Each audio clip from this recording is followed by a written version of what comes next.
Get your paychecks up to 2 days faster with Early Pay. True story. Welcome to Huntington. Okay, and welcome to the week that was.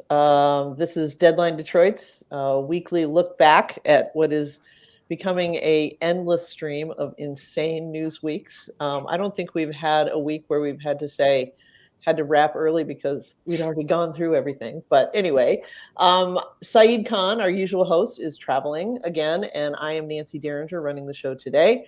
And I've got, as usual, some fun and smart people to talk to. So starting from, I guess that's my right, it's Alexis Wiley, former mayoral chief of staff for Mayor Mike Duggan, now doyen of her own PR agency. My boss, Allan Lengel, below her, co-founder of Deadline Detroit, and directly below me, former U.S. Attorney Michael Bullotta, now in private practice in our old home at the Ford building. We're hoping for a fifth guest, if he remembers, or I think he must have been delayed for whatever reason, and it's one of our old favorites, so I won't name him.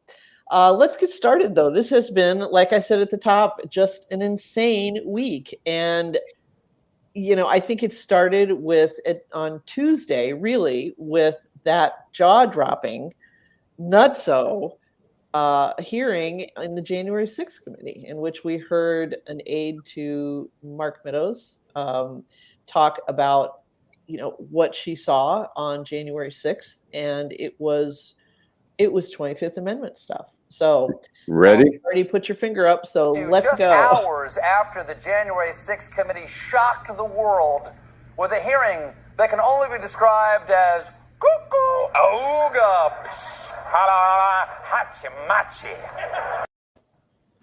Those are the only words that really fit, aren't they? So let's start with Michael, since you were once a representative of the Justice Department. I mean, what did you watch? And if you watched, what did you think of what you saw? Oh, well, I didn't watch it all live. I watched it when I got home, but I certainly read a lot about it, and it was mind-blowing, quite frankly. It was from the pressure on the Justice Department, where Trump made statements to the effect of, you know, just claim that there was corruption and I'll take care of it, the rest of it, with my Republican friends. Mm-hmm. That was crazy. I couldn't believe that. And most recently, you know, you mentioned her, you alluded to her, Cassidy Hutchinson I thought she was incredibly articulate. I can't believe she's only 24 years old. She had such great details and a great memory about what happened, but it was also disturbing. So what leaps to mind as a former federal prosecutor is that there are clearly charges that would fit this case like a glove, like obstruction of a federal proceeding, which is what this was, if this is to be believed. And that proceeding would be, of course, the tally of the Electoral College votes on January 6th. And there seems to be mounting evidence of that. So it was disappointing. It was mind-blowing, and it was just it felt like a prosecutor laying out her Liz Cheney laying out her case. And, I have a question. A lot of people think Trump will eventually get indicted. Do you see, like, if that's the case, do you see like a multi-defendant with, you know, the chief of staff and Rudy Giuliani and the guy Clark from the Justice Department? Do you see it being like a 150-page indictment with multiple counts? Absolutely. I see it as a conspiracy to commit obstruction of an official proceeding, because when you charge conspiracy, not only can you charge everyone that's involved in the plan, you could also get in all kinds of different evidence as the prosecution in any potential trial, which I would guess that this would definitely go to trial if the former president were indicted. And, you know, a conspiracy is easy to prove. It's just an agreement between two people to commit a crime. And from what I saw from the hearings and Ms. Hutchinson's testimony, Mark Meadows was going along with Trump to get you know, the march by Trump at the Capitol himself. They were trying to get him to the Capitol, you know, against the better judgment of the Secret Service.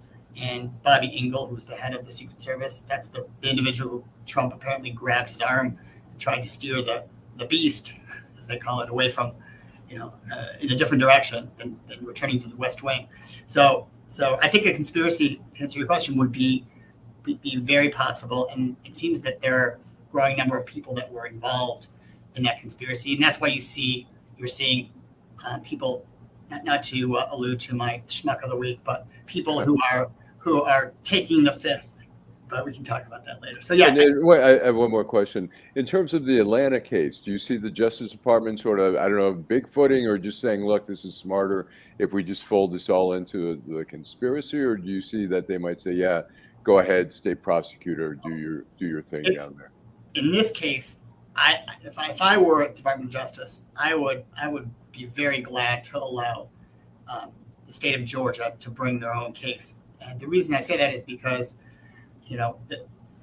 it's going to be a difficult decision by the department, because the department typically is independent of the president. But this case is not your typical indictment. And really, you can say that again. Really, because it has such huge ramifications.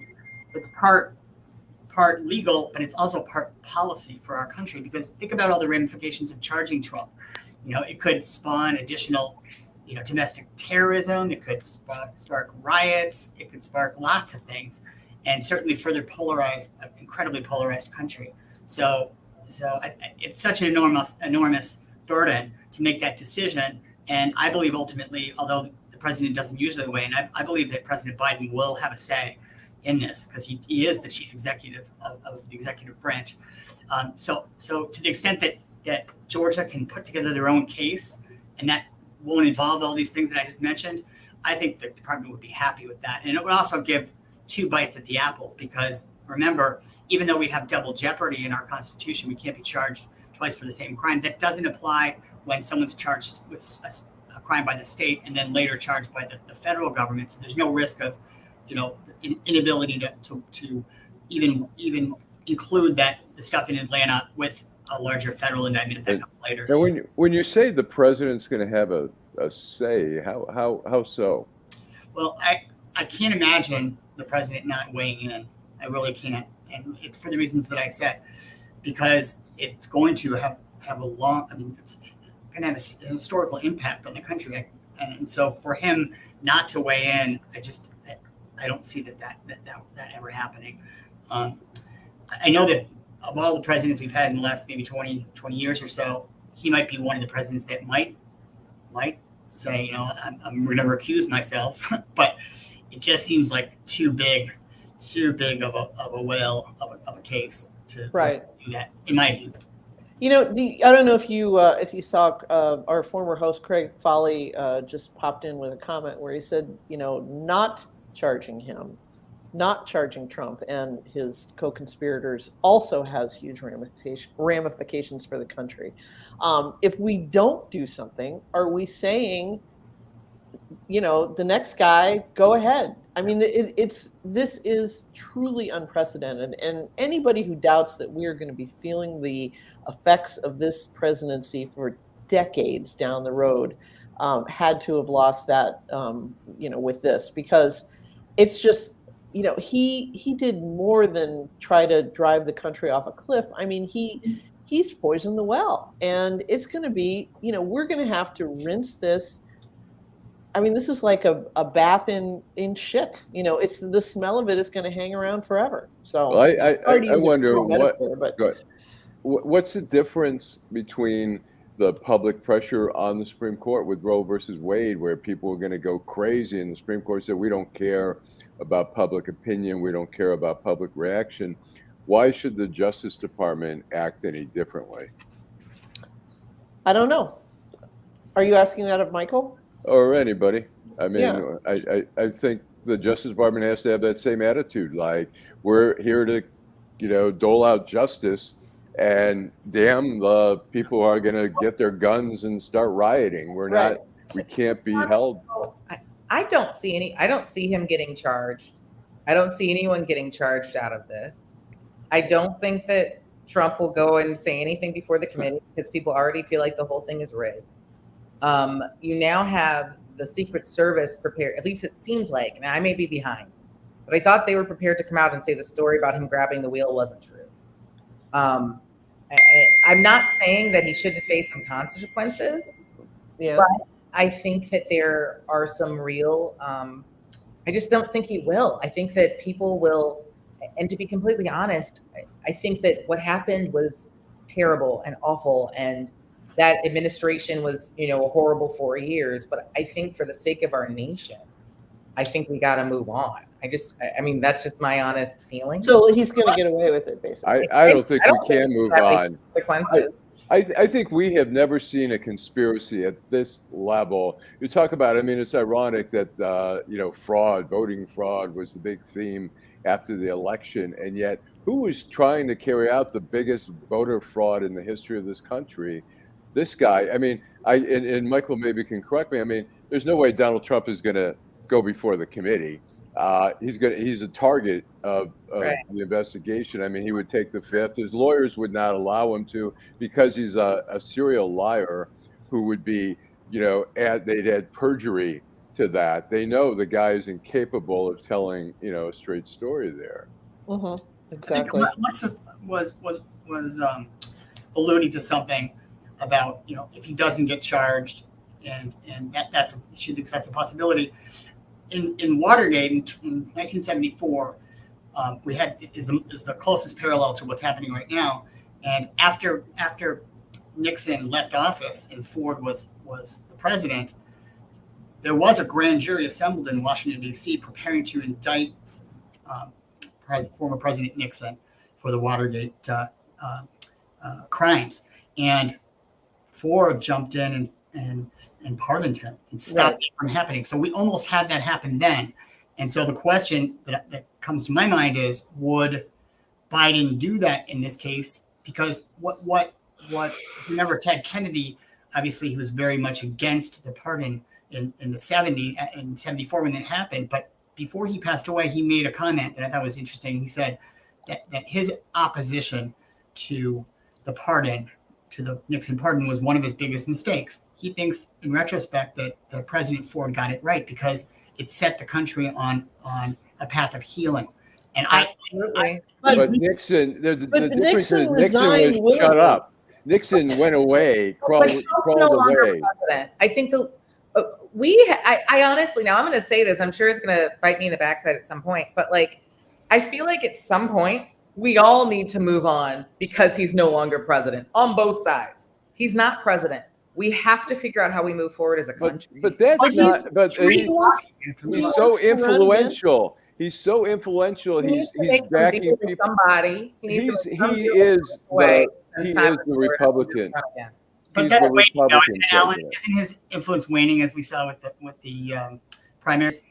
It's mixed. It's a mixed bag. So. It's a mixed bag. I think some places his influence is waning, but we also have to let it wane as Democrats. We can't keep lifting him up and making him the focus of all our ire, all our conversation. End this. He needs to make a deal with somebody and say, I'm never running again, and I'm going to go away and just live my good life. He does that. My thought, let him just go. Trump is not going away, though. He won't go away. That's the thing. Nixon crawled away. We didn't hear from Nixon. Go to jail. It's go to jail or go and be some pundit somewhere doing something, but you'll never seek public office again. I think he'll take that as a win and move on, but we have to allow some sort of way out of this, because for our country, we are in the most awful space of hating each other. We can't talk to each other. Politics has divided families, just ruined relationships. We need to get back to, because this can't be who we are. Yeah. There is no representation for the middle ground. Absolutely. So all we got are two parties that are defined by their extremes, and it leaves people like me. I know, Alexis, you're saying as Democrats, I'm not a Democrat or Republican. I don't feel like I have any party. I don't have anyone. Would you call Gretchen Whitmer? Would you call Gretchen Whitmer an extremist? I disagree with that. That part about how I believe that the Republican Party is defined by its extremist wing, but I don't think the Democratic Party is. Biden is an extremist, not an extremist. I think we have more of the middle, but I do think that the extremes are pulling on all of us. I absolutely believe that. And I think we're just forgetting about the middle. When I say defined by the extreme, I just mean that the right, the Republicans will use AOC and use whoever they is their poster child for that moment to define the party. I'm not saying that Democrats are like that. Obviously, that would make them not extreme. But I don't feel like it's being sold to the American people, like the media, the Fox News. I feel like that's what people like me are fed about the Democratic Party, and a lot of people don't have the time to look past what they see on TV. I guess I just don't even hear that much from AOC these days, but I'll take your I take your point. Let's talk a little bit about what was actually testified to on Tuesday. And you mentioned, Michael, I'm glad you mentioned this, the just say it was fraudulent and I'll take care of it. That was actually in the previous week's testimony about the Justice Department. Didn't he say in the infamous call to President Zelensky in Ukraine, didn't he say, just say Hunter Biden is under investigation and I'll take care of it, the rest of it? I mean, this is a propagandist extraordinaire. I mean, that's absolutely part of his portfolio, is that comment, just say this and I'll do the rest. And that was one of the things that I found really damning in the Justice Department chapter of the hearings. As for what was said on Tuesday by Cassidy Hutchinson, we're already getting she lied, she made it up, blah, blah, blah, this extraordinarily self-possessed 25-year-old woman with a sterling resume of among conservative Republican circles. I mean, she interned for Steve Scalise, for Ted Cruz. It's really, really hard to think of her as some sort of sleeper agent. Are you saying she's not Amber Heard 2.0? Are you saying that? Yeah, I don't think she's the Manchurian witness. Okay. Go ahead. I don't think she's a bad person, or I don't even think she's necessarily not telling the truth. I think it could absolutely be true. But my understanding is she was not there, right? Right. No, it was. Relaying what she had been heard. It was secondhand. No. Wait. Let me correct that. So okay. she is listening to it being recounted as hearsay, but the person that was there, whose arm was tugged on, was sitting in the room, and they made that very. Oh, really? Okay. Right. Okay, and that person never disputed it. And then yes, got it. Specifically, Liz Cheney said, asked Cassidy Hutchinson, what's his name? Engel did Bobby Engel ever correct anything that was being relayed by Tony Ornato? And she said, no, he didn't. So if that's true, I think that's pretty powerful. Right. Oh, that is. But why is the Secret Service saying, and tell me again if I'm missing a step, that there are Secret Service agents who were there on that day who will say that, but none of them have said it. These are all leaks that have been reported by NBC. Okay, so nobody's on the record saying nobody's on the record saying that. They're saying, they'll testify or whatever, but I mean, we haven't heard anybody actually say that. Why won't the committee just call those? Well, maybe they are. I mean, it's not like they're meeting 24/7. I mean, right. these things have to be I think arranged. they will. So they do that. I thought there were so many. I thought the people from the Justice Department, the top people, I thought that was such powerful testimony. I thought Hutchinson's testimony, but I thought that one of the things that was so disturbing was that when she says she overheard Trump say, get rid of the magnetometers, those people aren't here. That was unreal. And that, how hard is that to believe? And the idea that he told them, we're going to march down, I'm going to meet you down there. It would have been freaky for that guy to stand outside the Capitol while people were going in. What could it would have been such a. Well, that's why the Secret Service said he couldn't do it. It's right. like, you and cannot also security. do this. Yeah. There was not proper security for him to go into a riot. But he knew there were people armed in the crowd. Because they were refusing to go through the magnetometers, the metal detectors, And he didn't care. I mean, first he said they aren't here to hurt me, but then he was ready. He sent them down to the Capitol. Walk on down to the Capitol with your guns and see what happens there. I mean, it was truly mind blowing. It was some of the most irresponsible. I mean, he's a psycho. He is a psycho, but I mean, it's like you think that we dodged a bullet. It's like those bullets are still coming at us. I mean, there are people out there who absolutely believe that nothing went wrong. I mean, I read on one of these whack job websites today that, so effectively the Secret Service kidnapped the President of the United States by refusing to drive him to the Capitol. It's like, what is wrong with you people? You're just morons. But anyway. I was driving up north yesterday to the Defund to see a client in a jail, and I saw multiple signs in farmland saying Trump won. And of course. There's still a very strong belief. There's a Let's Go Brandon on the way up to like on 75, right before you get to Mackinac. Like Mackinac. Yeah. Where they always put the billboards before the Mackinac conference. Yeah. I want to wrap this topic, but it reminds me of one of my favorite Hunter Thompson lines. And over time, I have come to be less of a Hunter Thompson fan than I was maybe when I was 18 years old. But he wrote something about does anybody remember the Pulitzer divorce trial in either the late 70s, around 1980, when Roxanne Pulitzer was divorcing her husband, and he was trying to push back on her alimony demands. And I was in kindergarten then, Nancy. Oh, shut up. In Florida, but he wrote something, and he was talking about how they were calling the domestic staff of the Pulitzer mansions to testify, and he said, servants are the Achilles heel of the rich. It's difficult to find a maid smart enough to make a bed, but too dumb not to wonder why it's full of naked people every morning. And it reminded me of this, like, it's truly these aides like Cassidy Hutchinson, young, underpaid, but they're everywhere. They have to be everywhere because they're always taking notes and everything else. I mean, Alex or Alexis, it's just, I mean, you hear everything. So she's like the Betty Curry of this. Yeah, it kind of bit him in the butt. So let me use that. I mean, since we were talking about, crazy election theories, let's pivot to last night's gubernatorial debate. There was yet another one. This one had all five, not the four, in Warren last night. There were a couple things that I found notable about it.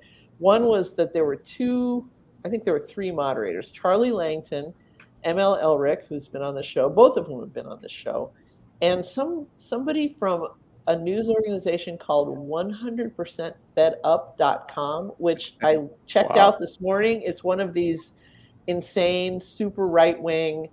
Should it be a news organization then, or is it just a? Well, it's mostly an aggregator. They put bylines on people, but they basically take stories that are already published and rewrite them and spin them to their direction. So this woman was one of the three moderators, which I found was like, that's pure Macomb County. But once again, all five, with the possible exception of Kevin Rinke, said that the election was wrongly decided. It was stolen. It was fraudulent. It was this. It was that. And Rinke said, he kind of equivocated. He said, well, there's fraud in every election. But I mean, these are the people who are running for governor of the state. And, they've got their own slate. They've got Christina Caramo and Matt DePerno on the undercard. But I mean, how do you deal with this?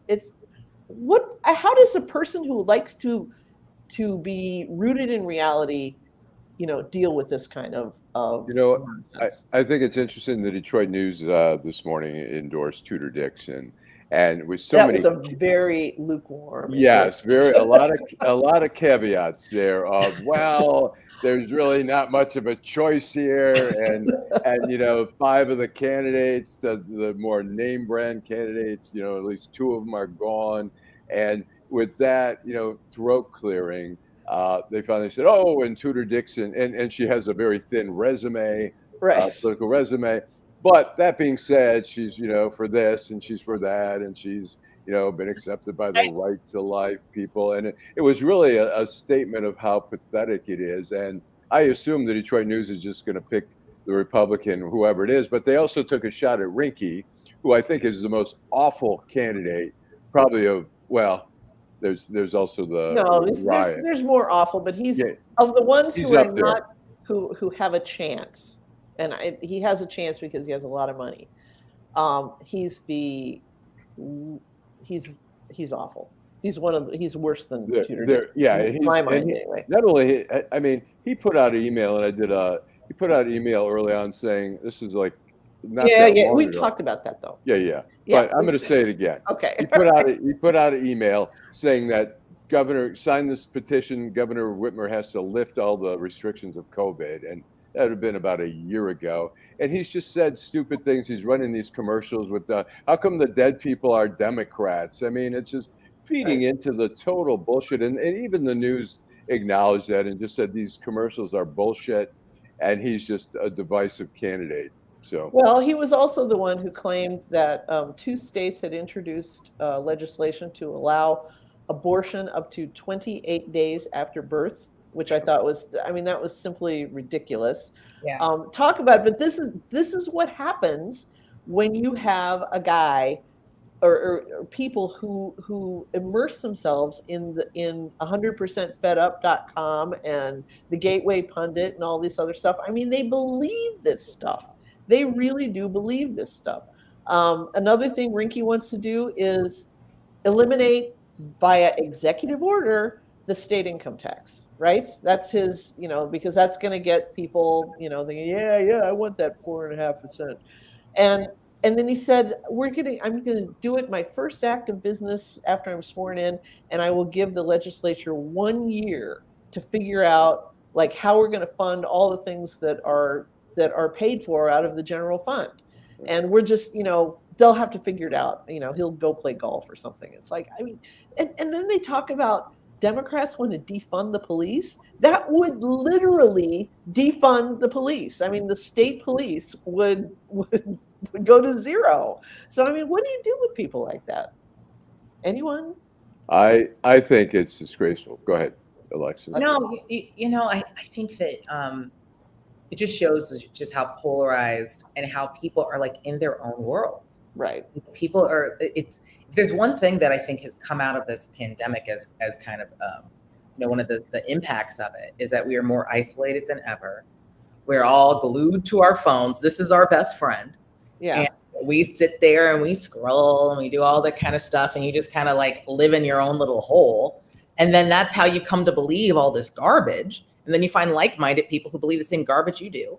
Right. And we're just, I don't know what happens next. I just am kind of like hopeful that I feel like Michigan is one of those places where like we have a subsection of crazy, but I think we still have some people who still have good, values and common sense. And I think we're going to see that in the election in November. I really, really do have faith. Where? I'm an optimist. Maybe I am. I just think. Love it. I love it. Finally, someone on here optimistic. I'm just saying. Okay, so here's what made me really optimistic. That are so cynical. I love you, Alexis. Yeah. No, I'm just saying. Like, so even when you look at stuff around like the polling around reproductive freedom in Michigan, right?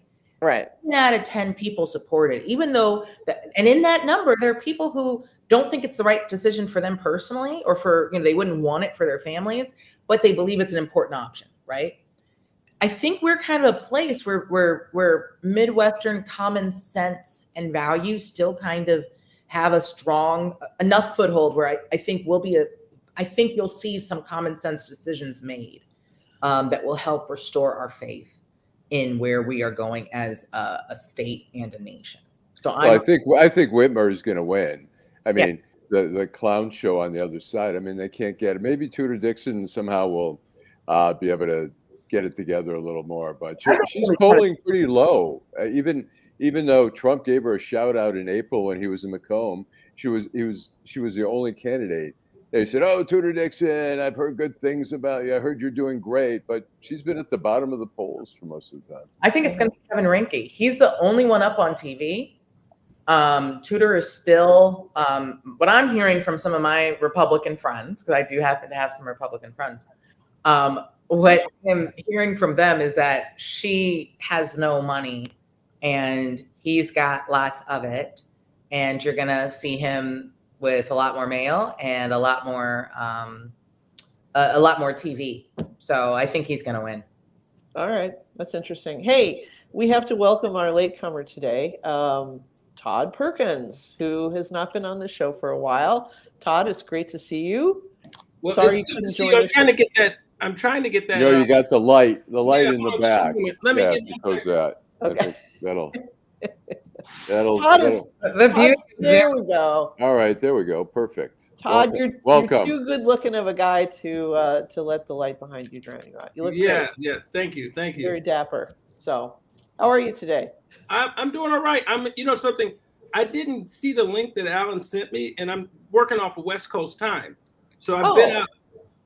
Which was normal time, which is 6:30 your time. I've been up since 3:30 working because you have to work, however you work, and I can relate with my day by 4 o'clock, maybe 3. Okay, so you're in California right now. Yes. Okay. So all right. we're talking about the governor race. We're talking about the Michigan gubernatorial race. If you have anything to say, you missed the January 6th about the route that Whitmer's about to put on whomever's on the other side. I mean, I haven't had any real understanding of what's going on, other than it was so embarrassing what happened with some other candidates who could have given her perhaps a run for her money, but we'll see. Yeah, it's not going to happen. All right. Well, let's. I don't think it should, but there's my bias. So. Yeah, there you go. All right. So let's do another change of subject here and come back home to Flint, where the Flint water cases continue to drag on. Actually, they may have been dragged off the road entirely. And I'm glad we have a lawyer taking a seat here, another lawyer rather.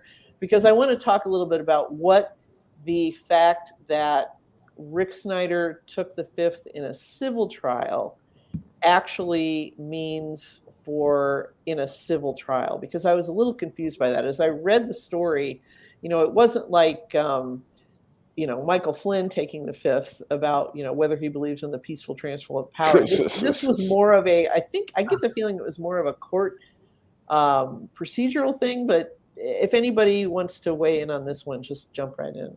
Well, I have a client, Darnell Early. He's one of the lead defendants. He's one of the 9 defendants.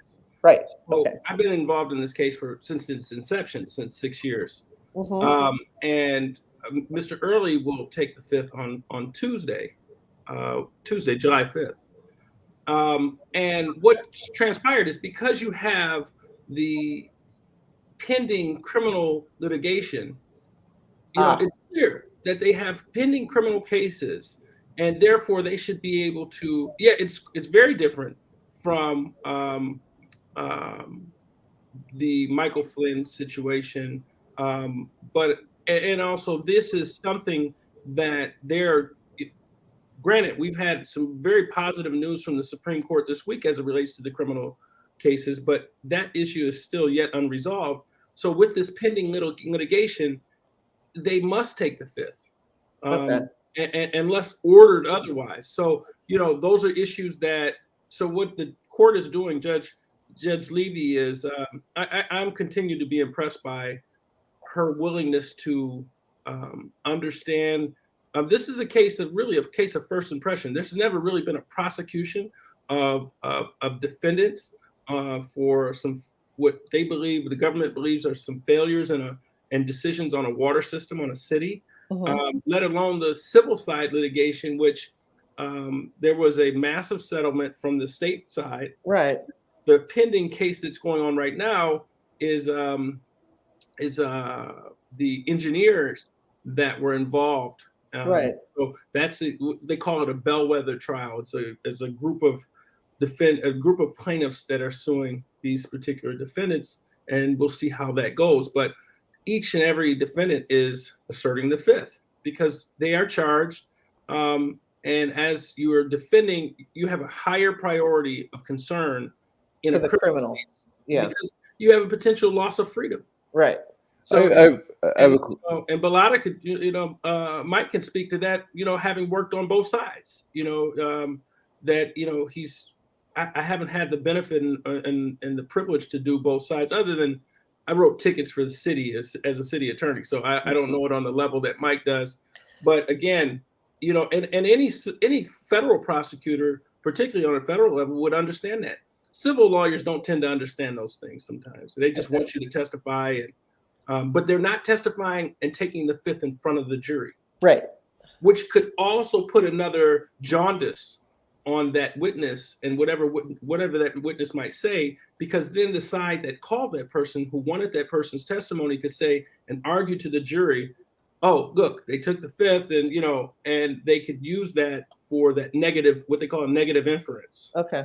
So, Go ahead, I Allan. was going to have a question for the attorneys. Now, the case has now been remanded for 3 of the defendants, which it seems like it's going to be for all the defendants. The Supreme Court has remanded 3 of the criminal cases back to the Genesee Circuit Court, and they're saying that not only can't you use a one-man grand jury to indict, but you have to provide a preliminary examination. Right. I was reading where Kim Worthy was saying that, we use one-person grand juries, and this is and there are a couple other counties who are using it. What do you see? I mean, do you see it just causing chaos in the judicial system on that ruling, or is that going to be just too narrow? Well, I think it's going to relate to the cases that have gone through the one-man grand jury process. And I hate to throw Mike on point a lot of things, but he's done the regular grand jury that we're accustomed to of the, and I'll let Mike speak to that. But, I do believe these cases have to come back. I do believe, based upon the Supreme Court's decision, I don't have a lot of one-man grand jury cases, but I know that there are members in my firm who have some pending. And long before the decision that came down this week, we recognized, as we were working this case, and I was telling some of the members of my firm, this is going to be massive if this comes in our way. And when I say in our way, I'm talking about the way of the defendant. It's clear, it was clear to us, but what's clear to us has to be clear to the justices, because the circuit court flat out denied us. The Court of Appeals flat out denied us.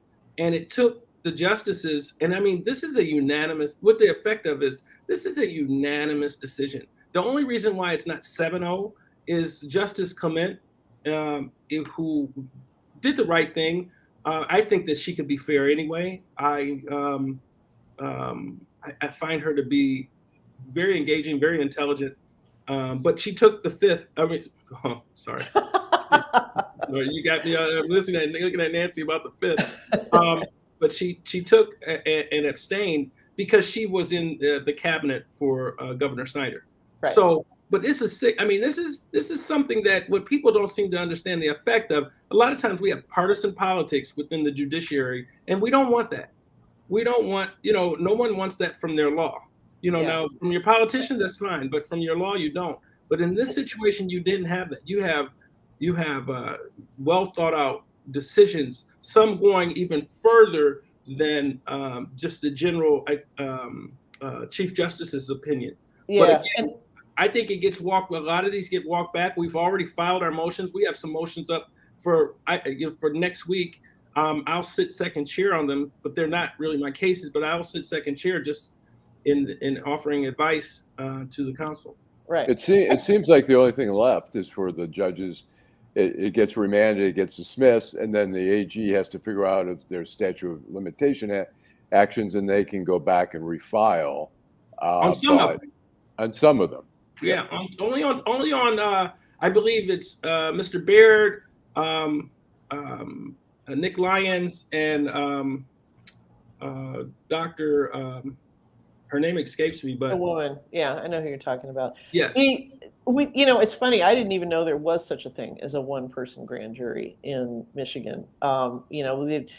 Sometimes casual observers of the news and of the courts don't understand, the difference between, say, a full grand jury and a one-person grand jury. Is that something that, which is when, rather than having a panel of however many average citizens looking at the evidence and deciding whether or not to charge, you're putting it in the hands of one individual who's usually always a judge, usually a judge. If you could just sketch out what that means in layman's terms, I would be grateful.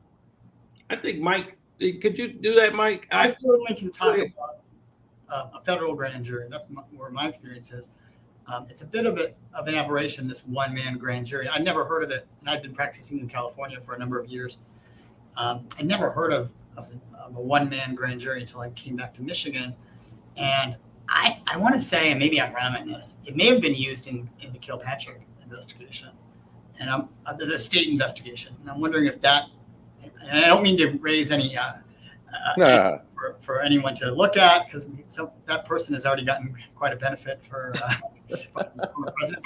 But a regular grand jury. So this is what it is. It's 23 people chosen from the community, just like a regular jury is chosen for a trial, but they sit for longer terms. So they might have a 6-month term, and they would come in every other week for a couple days a week. Right. The grand jury. And then what the point of having a grand jury is, it's actually in the 5th Amendment to our U.S. Constitution that you can't be charged with a felony offense unless you're charged by way of a grand jury.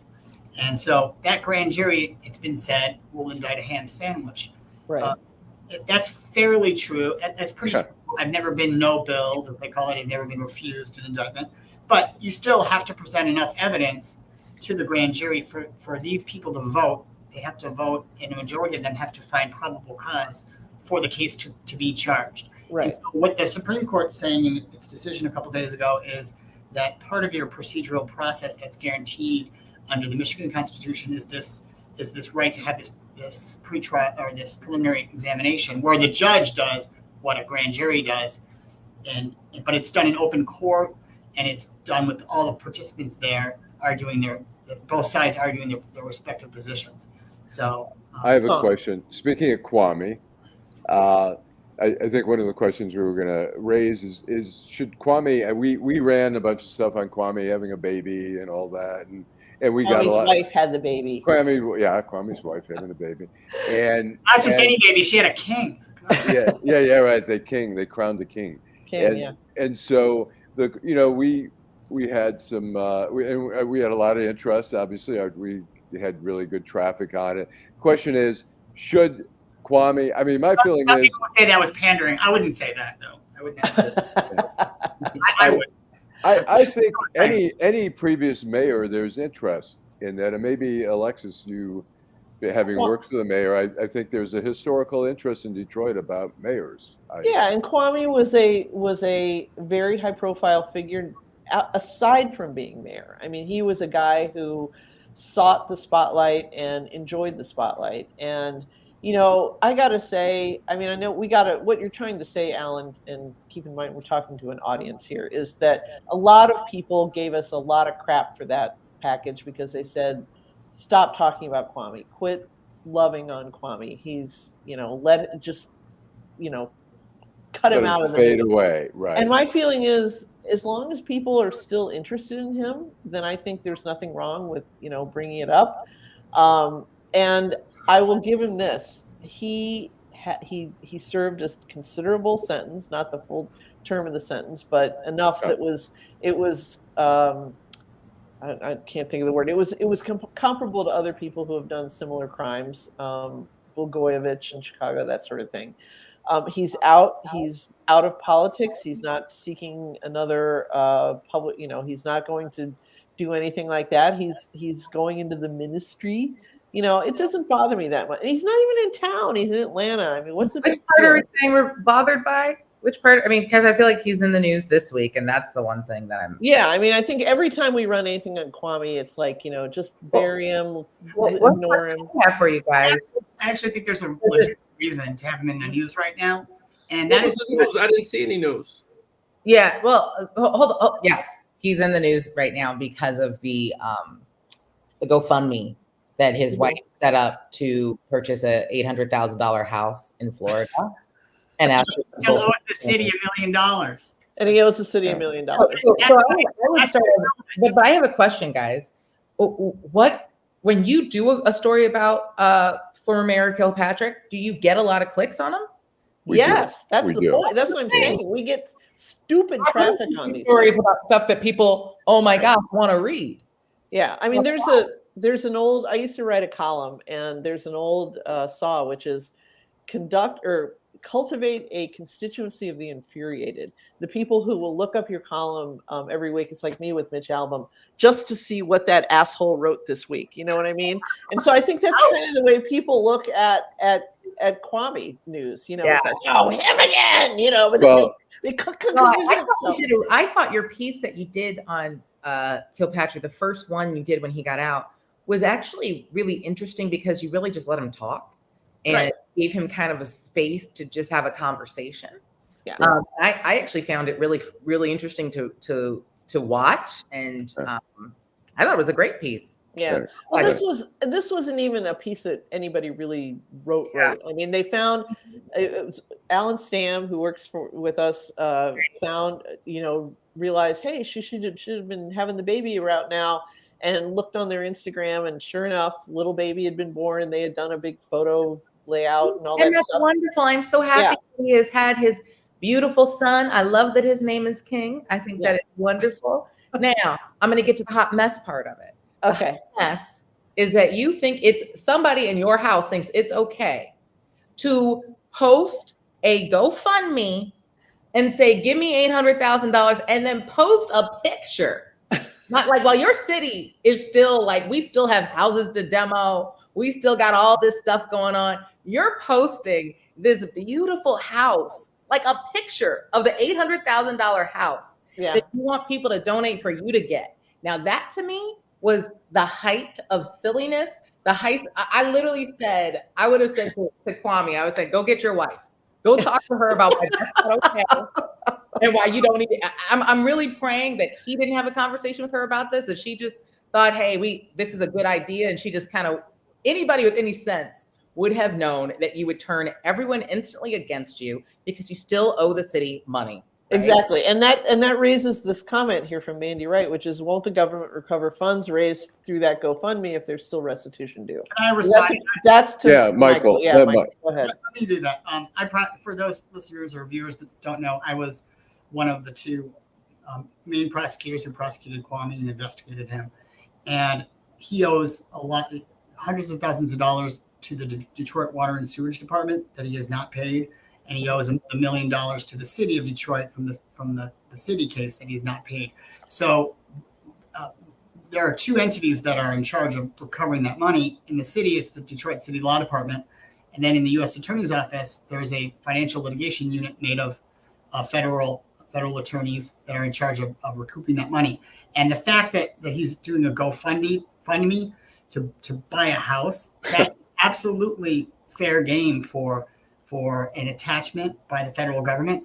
It could be a little tricky because my understanding is that they're trying to put all that in the name of his wife, and he's taking tactics similar to O.J. Simpson, right? Protecting his NFL pension, and I think it's abominable. I think it's horrible, and the idea that those 8 years. I know, Nancy, you feel like you did enough of his time. I disagree with that, but in any event, he certainly has never shown any remorse or in any way demonstrated that that he's not tone deaf from what all the detractors think and why they think it.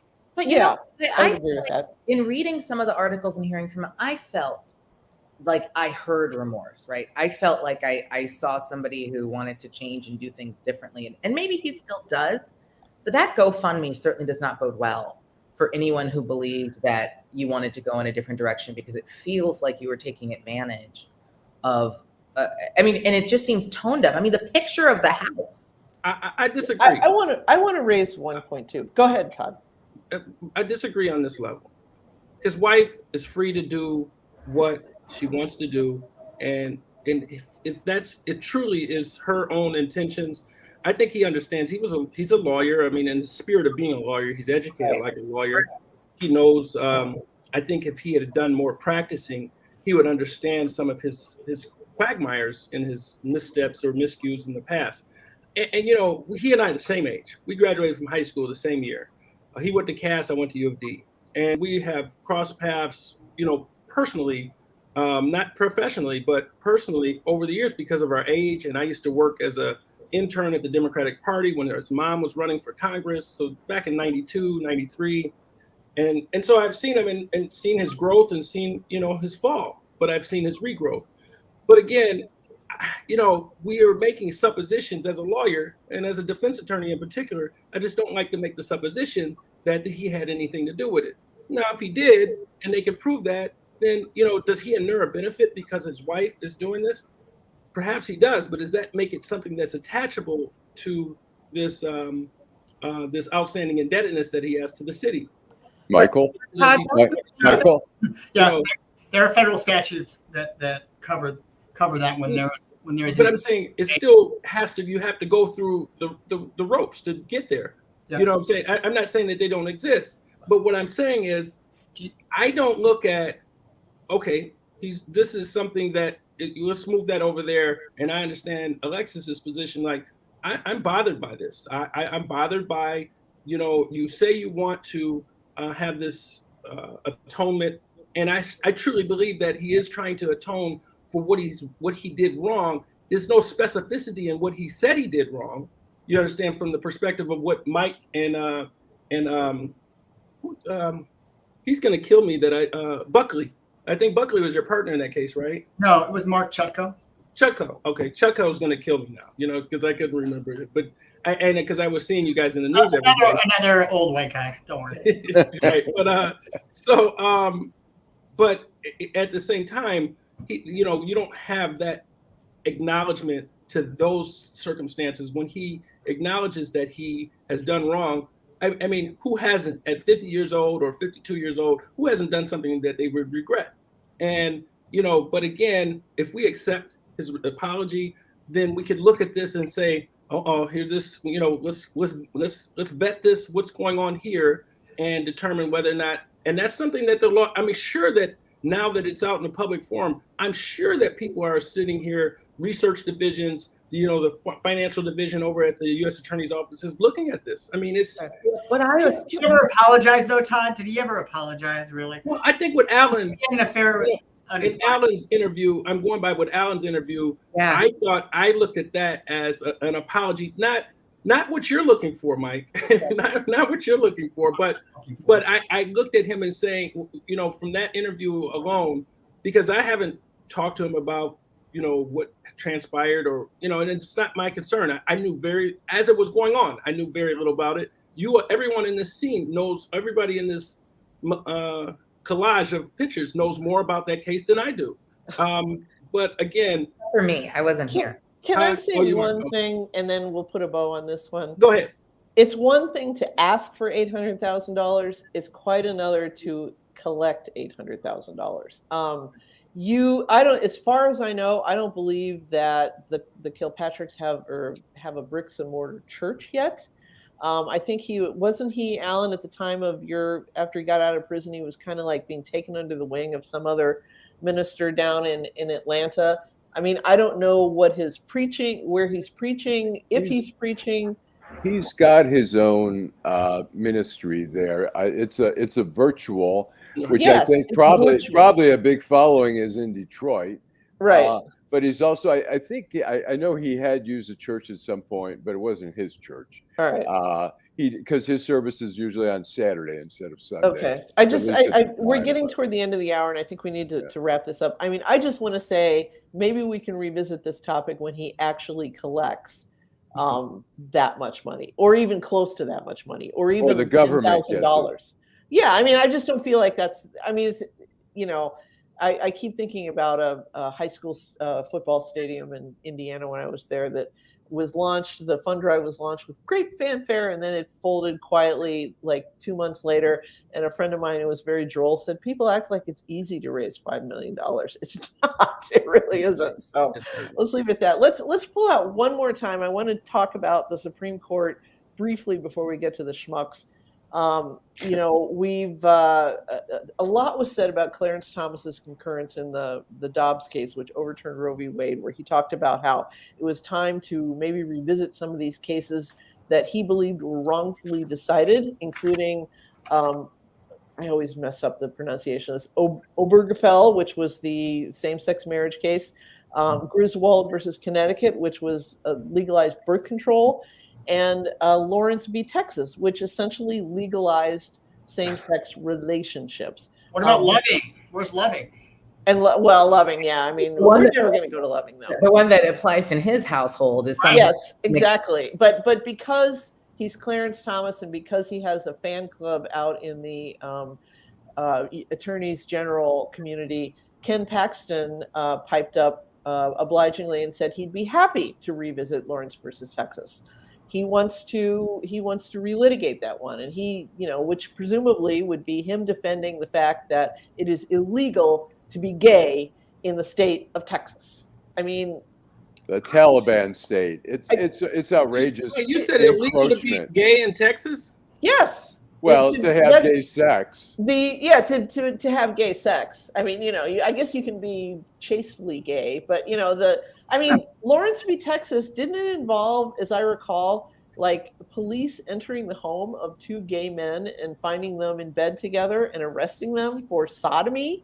I mean, what is this? I mean, you talk about that clip of Stephen Colbert with, you know, smoke coming out of his ears. I mean, that's kind of where. But here's the thing: what we are getting, and we're in this country from a social dynamic, and you know, even from a moral thing, we're crescendoing into the area of I won't call it insanity, but it's kind of like the tulip syndrome, where how tulips. The price of tulips went so high, and it ruined even people's fortunes because they continued to invest in something. And we're investing in these cases, and so many people are so polarized. But by the way, I'm going to steal this from everybody. I'm probably sure that was up there last week, but I think from now and forevermore, when we have a Schmuck of the week, it will be Clarence Thomas for me. It's not Justice Thomas. It'll be Clarence Thomas. Absolutely. He's a clown. I'm ashamed that, you know, he is the ruckus of this world. And if anyone has watched the Boondocks, ruckus of this world, I love that. So, but what we're getting to,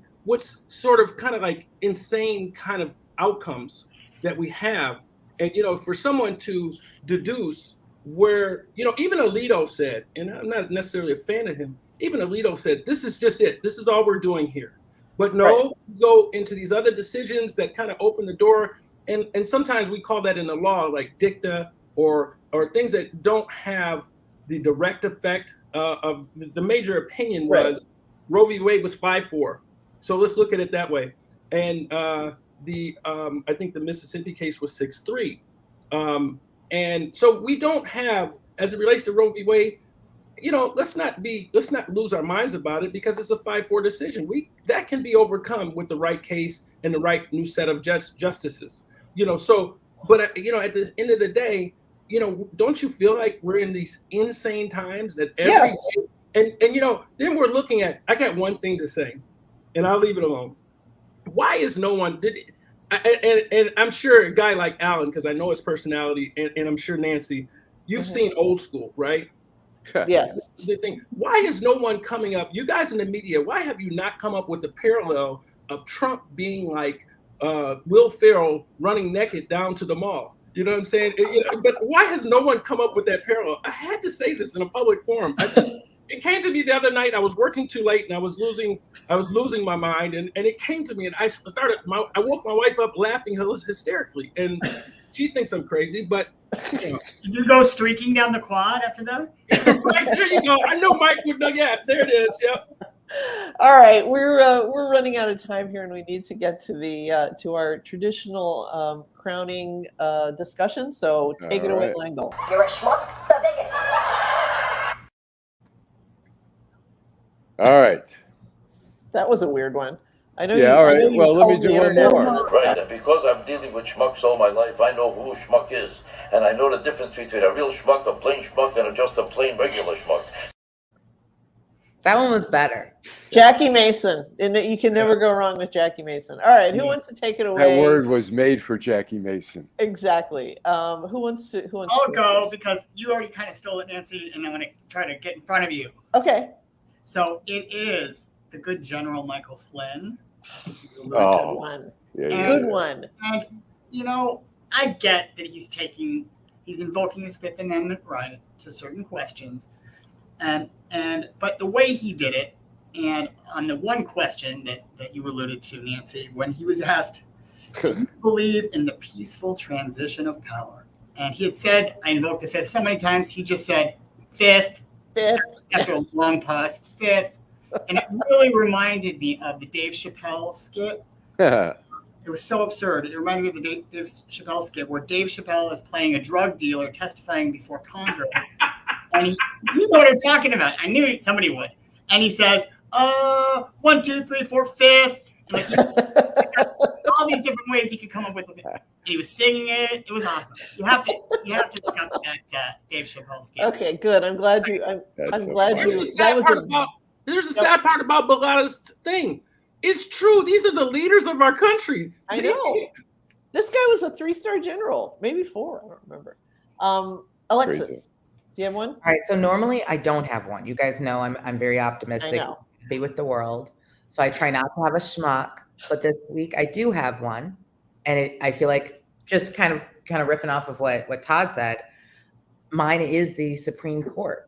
And I feel like it'll be my schmuck every week hereafter, because I'm so disappointed by where we are. And until we have a complete remake, they will always be a problem. They take summers off, so Yeah. you won't have to worry about it until I'll have a little first time to Monday in October. Okay. Yeah. So okay. So the entire Supreme Court. All right. Higher. Todd. Well, I think I announced who it is, and so let me expound on this clown. You know, and I don't expect to be in front of the Supreme Court, but here, you know, you never know where God's going to put you in. All this is very public, and a lot of people watch Deadline Detroit. So, but he stands for the premise that I believe. I love the fact. I think Justice Jackson is going to do great things. I think she's smart. I think she's eloquent. She is, and I think that she has the even-handedness. You know, she's not someone that a conservative should be afraid of. Right. Nor should she be a liberal. You know, she falls in that perfect ambit on I think the mental perspective and intellectual perspective that we need. But Justice Thomas, he stands for the premise of why Black America should not always demand a Black person to come and take this to reign. So, you know, I like George Bush. I even liked him more now that we've had Trump. I'm talking about George Bush Sr., or George Bush the W. Was he W? No, yeah, he was W. His dad was HW. Yeah. Right. So, you know, the Black America demanded that when Justice Marshall stepped down, that he be replaced. You know, there were a lot of other people who just weren't Black, who would have and who could have been Republican. Who, you know, because look at the Warren Court. Those guys weren't Democrats necessarily, or they weren't liberal. But they came up with sound decisions. This court right here is just running amok, and it starts with, you think about it. Here's how it is. You think it took 30 or 35 years to get to this point, but it started with a guy and it ends with a guy like Thomas, who's look at his decision. His decision went so far beyond anyone's even comprehension, you know, and you know, so and I don't want to we're already running long, but keep in mind that the Supreme Court is going to take up next term one of these cases based on this crackpot Eastman theory of the independent state judiciary. Okay. So they're essentially going to they're going to be ruling on whether we can have a slate of fake electors in Michigan someday. So it blows my mind. But let's save that for another day. Lengel, who's yours? I'm going to do Lauren Boebert, who talks about religion, that religion should direct government, not there shouldn't be any separation there. She said it's all BS that there's any separation. I think there's enough evidence there that there is, separation. And the thing I would just want to say real quickly, the ruling about the football coach who got to do the prayer at the 50-yard line. Right. I would be curious if it was a Muslim who got down and started praying on a rug and praising Allah, or even a Jewish person put on a yarmulke and did some Hebrew prayers and stuff like that. I wonder if the court would have had that same, Maybe we can room. rely on the Fords and Tractors to do that next year. They're a big football school, and they're about 90% Muslim right now. So, all right. Well, that leaves it to me, and I am going to go with the comic clown of recent months, Rudy Giuliani, who, while campaigning with his son at a Staten Island grocery store, claimed that he had been hit on the back by a worker at the store so hard that if he had not been in the superior shape that he is, he would have surely fallen and cracked his skull, and had the guy arrested. And then when the video came out, which showed essentially what I would call a clap on the back. It was more than a pat, but it was way below a potentially lethal blow. Even the police had to say, all right, we're going to quietly drop these charges. Had he been drinking like the night of the election, he might have fallen over. But I mean, something like assault of an old person. Well, it was something like assault. Yeah, it was assault of somebody like over 6, like something because he was elderly. Yeah, but it was like, it was an assault charge for what's essentially a guy just giving him like a smack on the back and saying, have a nice day, scumbag. Yeah, he said, I felt like I had been shot, and so, and, people talk about the loss of, America's mayor, what happened to Rudy, and I think this is just more evidence that he was a schmuck all along. So I'm going to give it to Rudy Giuliani. And with that, we got to wrap. It's been a really great, lively hour. I'm glad Todd was finally able to join us. Thanks to everybody on the panel, Michael Bullotta, Allan Lengel, Todd Perkins, Alexis Wiley. I'm Nancy Derringer, and Lengel, you take us out. Drive home safely. And all right. Whoops. All right.